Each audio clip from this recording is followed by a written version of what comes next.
Guidelines for non-sexist writing. Generic man.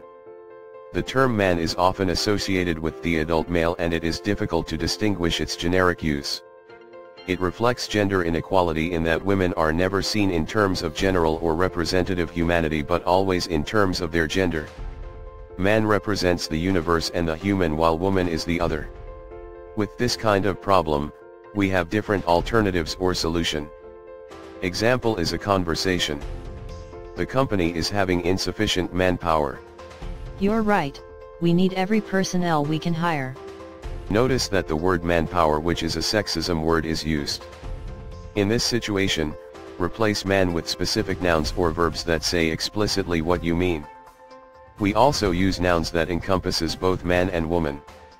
In our example, the word personnel is the alternative word.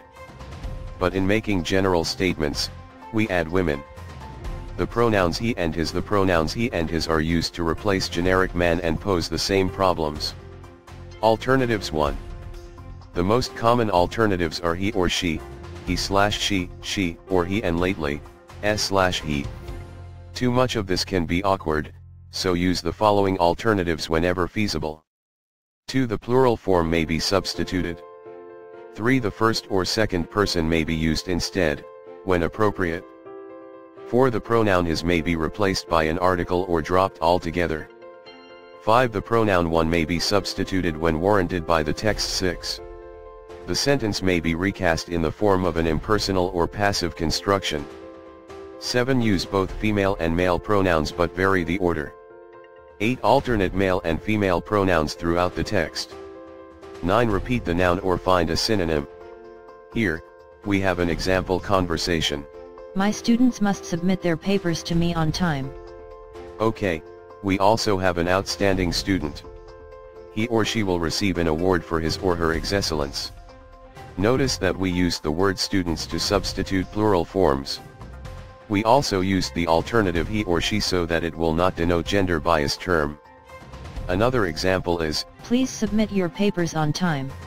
Okay ma'am, thank you. We use a word that represent first or second person, which is your instead.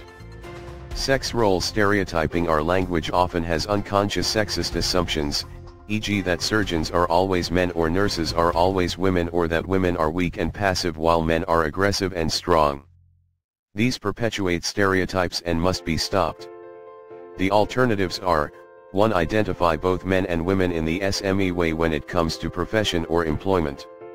Example, we should not use the word steward or stewardess, call them as flight attendant.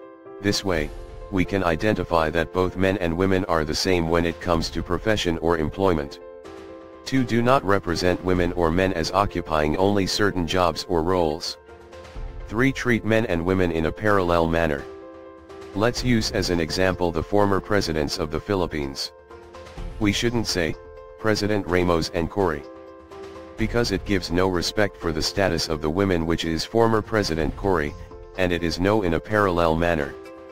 We should write it as former President Ramos and former President Aquino. 4. Avoid language that trivializes women and reinforces stereotyped images. Example of this is, she did well for a woman. Don't ever use this kind of structure in a sentence. This will give the meaning of underestimating a woman. Use she did well instead. 5. Avoid language that calls attention to the sex or sex role of the referent. Example, working mothers or working wives. Use spouses instead. Sexist language in quoted material. The problem here is, what do you do when your secondary sources use sexist language? Alternatives or solution. 1. Paraphrase the quote, using non-sexist language, and give the original author credit for the idea. 2. Quote directly and add sic after the sexist part. 3. Partially quote the material, rephrase the sexist part and name the source.